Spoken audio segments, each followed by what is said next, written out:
بسم الله الرحمن الرحيم نحمده ونصلي على رسوله الكريم أما بعد قال الله تعالى في القرآن الكريم إنما يخشى الله من عباده العلماء وقال أيضا واتقوا الله ويعلمكم الله صدق الله العظيم رب اشرح لي صدري ويسر لي أمري واحلل عقدة من لساني يفقهوا قولي أما بعد. Dear Chairperson Dr. Abdul Qadir, Chairman of the Shaheen Group of Institution and Group Shaheen Foundation, distinguished guests, my colleagues of the presenter, honorist education researcher and ulama, and ladies and gentlemen, Assalamu alaikum wa rahmatullahi wa barakatuhu. First of all, and good evening. First of all, I want to tell something which happened in my heart after coming in this institution. In fact, I have traveled more than 30 countries worldwide for my presentation, from London to Sri Lanka, Turkey, Bali, Indonesia, everywhere, several parts of the country.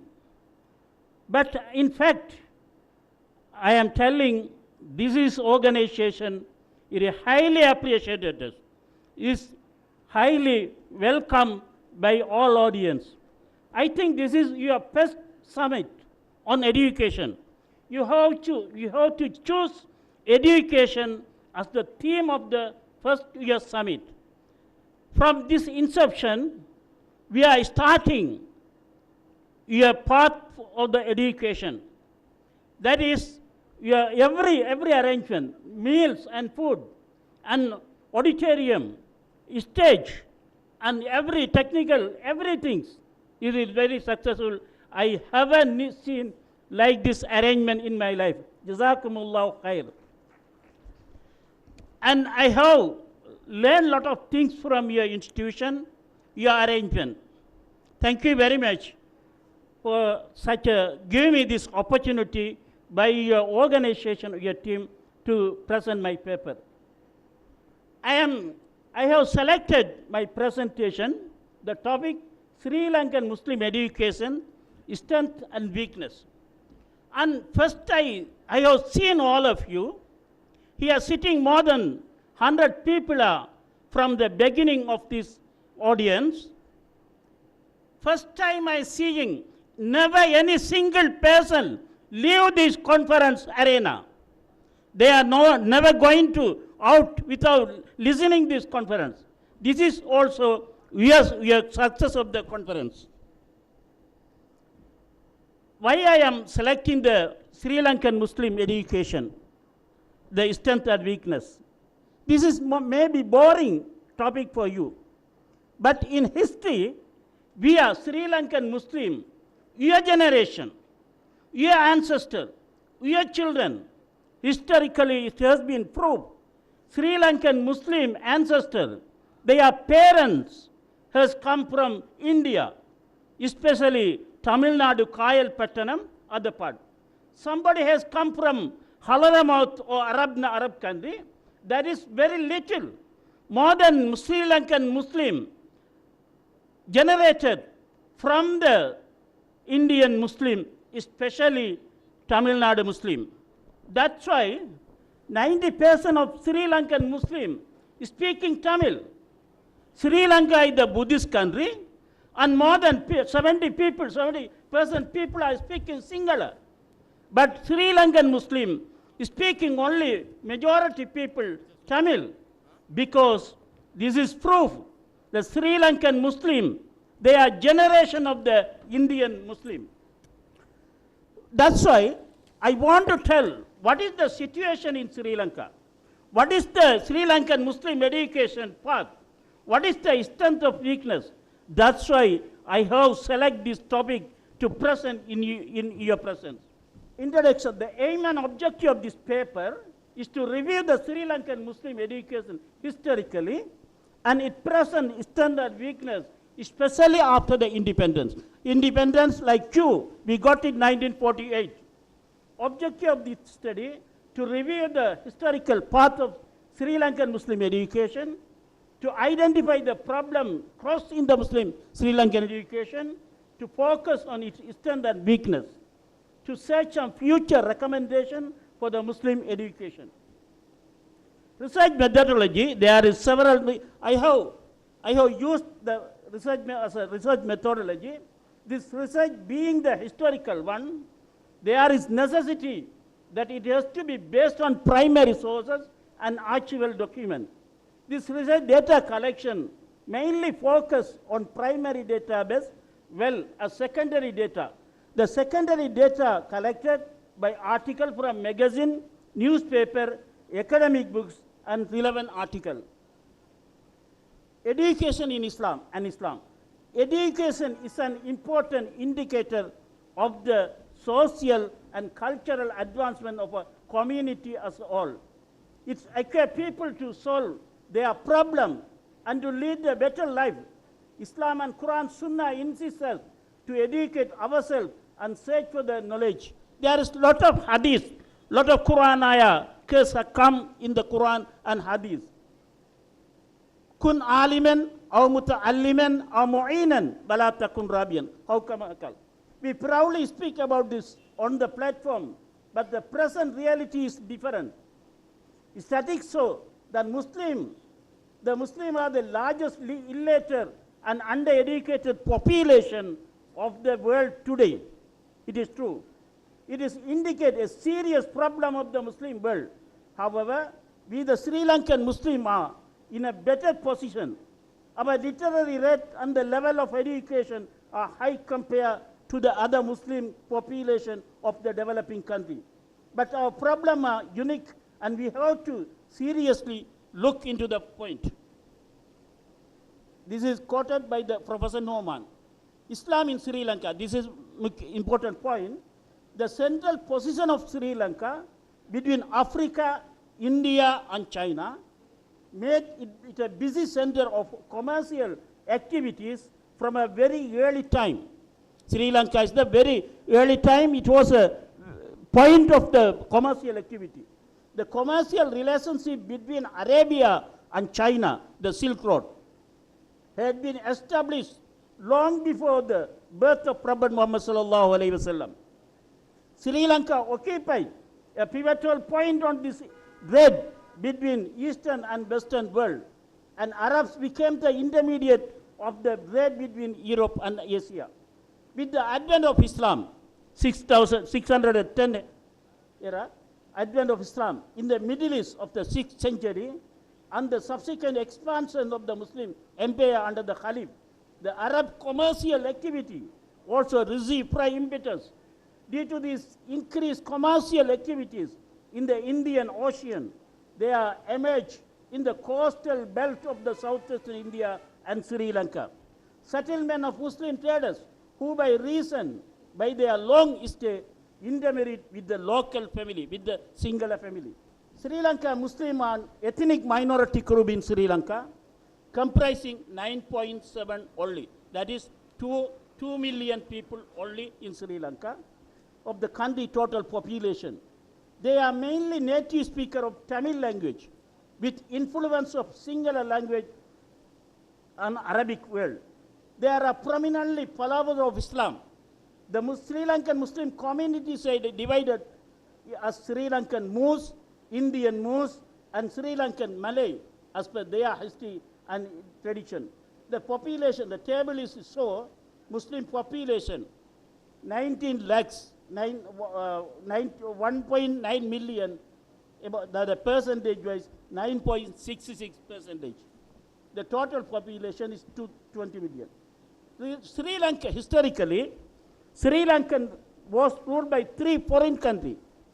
First, Portuguese rule this year, second, Dutch rule, third, British rule. During the 150 years of Portuguese presence in the island, it can be a resort part the Portuguese followed to no consistent policy toward the Muslim. The Muslim were basically peaceable trading community with strong religious conviction. In Sri Lanka, the Portuguese found the Jaffna man easier to convert to the Catholic religion. The Sinhalese as a all less easy, but is still manageable, while the Muslim never converted to the Catholic religion. This quoted by the Professor Abhay Singh. They can convert the Hindu, they can convert the Sinhalese, but never can't convert the Muslim. The Muslim of Sri Lanka form a well-integrated community at the time of the arrival of Portuguese on shores of Sri Lanka. They had heard of Cosmin Buddhist and Hindu who had taken advantage of the new educational facilities from the beginning. Few Muslims in the second contrast had been attacked at all. Three principal reasons for this. The teaching of Arabic and the Quran. That time spread all Sri Lankan Muslims like in India. The Quran Arabic was taught by the Arabian people. Arabian scholar or Indian ulama. Second, widespread feeling as a post people who depended upon trade, English education was of little value. Third, the Muslims as a community were virtually ignored by the missionary in their education effort. That time, historically, only missionary activities was school. Missionary school, college only function in Sri Lanka. There is no any other way. By the later 19th century, it was generally held that the Muslims were most educationally backward community in the island. During the establishment of the British rule in the country, at the beginning of the 19th century, the educational backwardness of the Muslims, which results in their stagnation in the political and social field, was due to their attitude toward the Christian missionary and the system of education practiced in this school. The Muslim indifference to missionary and English education was that a community rejected it in order to protect their religion from the possible encouragement of a foreign Western culture. Second cause for this apathy toward the English education was the raiding interest of the Muslim developed at the expense of their intellectual attainment. Till 1889, there was no Muslim member in the Legislative Council. Legislative Council established especially for the minority people in Sri Lanka by the British government. There is no any single Muslim in the Legislative Council. And as a result, their political contribution was negligible up to the end of the 19th century. When compared with the other minority community, Tamil, they were deprived of entering public service due to the lack of knowledge in English. That time, our ulama publicly declare that studying English is a haram, because the time was that situation. If we go to anyone for missionary school to learn or study English, maybe he is converted for the other religion. That's why our ulama, our pioneer, very frankly declare learning of English is a haram. The Muslim very well understood that leadership and leaders were necessary in a Muslim revival. They found two leaders. One, M.C. Siddilebbe, he is a Sri Lankan lawyer, and Arabi Basha. He has deprived from Egypt. Arabi Basha has come to Sri Lanka. He is the pioneer in the Sri Lankan Muslim education. The following years of the century, so the opening of the several other schools which provided an English education, including Madrasatul Zahira in Colombo. The Muslim educational movement was modernistic in orientation. Though in keeping with the religious sensibility of the Muslim, some key traditional elements were given in the Pride of place. Education and Muslim women, this is the important role. The period between 1936 and 1945 witnessed the split of the Muslim movement. Some movement, more Islamic association, that Ceylon Muslim League started. This weakened weaken not only the Muslim agitation movement for political reforms, but also unity of the community. Meanwhile, a Ceylon Moor Ladies Union was formed in 1st of August 1941 in order to uplift the education of Muslim women. Other problem, education is madrasa. Muslim education had thus far been restricted to the traditional school of Islamic learning, the madrasa. These Quranic schools were normally conducted in mosque premises.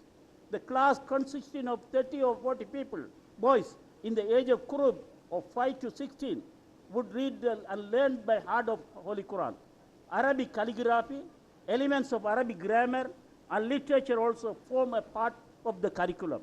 A further education of these lines mean lecture from visiting theologian from India. The richer Muslims sent their children to India to undertake theological studies in madrasa. However, the wealthy Muslims slowly realized the need of English education in the interest of their business and dealing with the European government agent. The effort of Siti Labbe alone were not enough for the revivalism to catch up with that of the other community. The Muslim community was very much in need of powerful leaders who could clear their outlook of the cobweb of apathy, indifference, and patriotism. The necessity impetus to the Muslim revivalist movement was provided with the arrival of Sri Lanka in January 1883 of Arabi Basha from Egypt. His presence in the island acted as a catalyst for the Muslim revivalism. Arabi Basha advocated the educating of Muslim children, including girls in the Christian school, on account both of the absence of competent Muslim school and the indisputable value of English education. The Muslim revivalist movement did not entirely neglect the Muslim female education. The initiative came from Sidi Labbe, who established the Muslim girls school at Kandy. Muslim female education received special encouragement by Lady Havelock, the wife of the governor of the country, Colonial. Although female education was encouraged, the deep-rooted tradition of the isolation of the female among the Muslims resulted in slow progress in the development of female Muslim school in the island. However, by 1894, there were 4 state-aided Muslim schools in the island. The growth of the Muslim education in Sri Lanka in early 20th century has been due to the effort of T.B. Jaya, N.T. Akbar, H.M. Makamakar, N.H. Abdul Qadir, N.D.H. Abdul Ghaffur, P.F. Umbichi, exactly. The problem is Muslim education.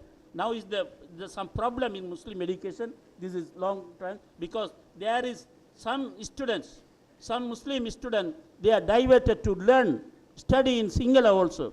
Because Sinhala is the government, state first to study the Sinhala medium. So north, south, west Muslims, that is lot of Muslims now, they have started to study from school to university in Sinhala medium also. That is one of the problem among the Muslims in the choosing of the medium. There is 3 mediums there, Tamil, English, and Sinhala. This is one of the problems. However, the situation gradually improved from 1930 onward due to the step taken at the national level by the government and promote education in the country. It had direct impact on Muslim education too. In 1931, primary education was made compulsory and government opened more schools island-wide. In 1945, free education was introduced throughout the country. I think in the world, the health and education is still free for Sri Lankan people. From 1965, our former minister, Education Kandangara, opened the way, free education from the childhood, from the primary education to university education. The government is giving for the children who are studying in the university also as a bursary or mahapala. Because of this new development at the national level and some positive steps taken by the Muslim political and intellectual leadership drastically increased the number of the school-going Muslim students, and it became a percent of the to upper-class Muslim of the urban area should send their children to the English medium school. Ironically, the Muslims who were first rejecting English education for a long time now insisted that English should continue as their medium of education, and it was essential for their progress. Because of the resistance of the Muslim, allied the Muslim children, Muslim were exempted, and the Muslim parents were given the option to choose either Tamil or Sinhala or English as the medium of instruction of their children. Although the southern Muslim students had opted the Sinhala medium even before 1940, the numbers were very few. During the last 3 or 4 decades, it has been gradually increasing, and it may further increase in the future. At present, around 25% of the total Muslim student population are in the Sinhala medium, either in Sinhala school, in South, or in the Muslim school that are conducting Sinhala medium classes. Recent development. Muslim education in this country has been developing slowly but steadily for the last 100 years amidst these problems. The number of school and school-going children are increased. There are 800 Muslim schools island-wide, and more than 350,000 students are attending this school. All the minimum facility, particularly in the southern district, the number of university graduate and postgraduate men and women in different fields has also increased.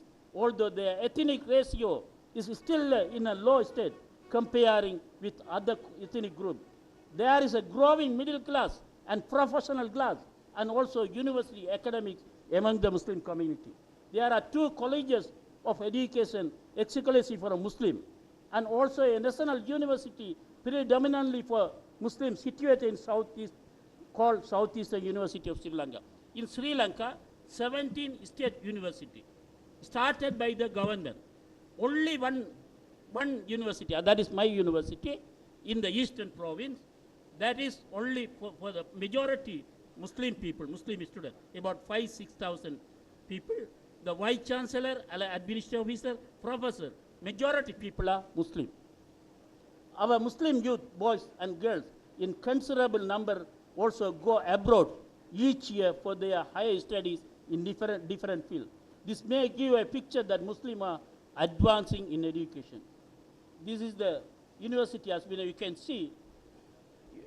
2003, Muslim admission was 5.46 university admission, 5.46, and 2005 also 6.1, 2005 as 6 education, 6.4. But recently the number has increased. Muslim has entered the university in 2013-14, 7.95, and 2014-15, 8.7. That's day by day they are increasing the university admission in Sri Lanka. And same time I want to tell one thing, last one. Actually, the university admission based on the GC A-level examination. That is national-wise competent exam. Very, very highly competent exam. Every year, about 300,000, 3 lakhs students sitting for this exam. Finally, among them, 3 lakhs students, only 150,000 students, 1,50,000 students qualified for enter the university. But finally, they have admitted only 35,000 students. I think one of 12 students only admitted by the government to enter the Sri Lankan university. Other students, they are waiting for the other future. They want to go foreign or private university. This is the situation in Sri Lanka. Conclusion and recommendation. Muslims of Sri Lanka historically have been faced several problems in the path of education since foreigners' colonial rule. Muslims were backward position in the field of education for the numerous seasons. Muslims of Sri Lanka seriously affected by the religious-based missionary education. They have neglected an English medium education for the purpose of their strong belief. However, Muslims of Sri Lanka were about 50 years backward, 50 years backward position for the other community in the comparing with other community. Due to the free education implemented by the Sri Lankan government after 1960, the Revivalist movement led by M.S. Sidilebe, Muslims realized the importance of education after 1980 only. This was resulted the improvement of Muslim community into introduction education and production of Muslim scholars and several institutions of education. However, the researcher should review the history of the Sri Lankan Muslim education and to recommend the way for the fullest of victory in the field of education. This is my references and bibliography. I have gathered all information from this. Thank you very much for your listen and passion. Thank you very much, Jazakumullah. And pray for Sri Lankan Muslim education, inshallah.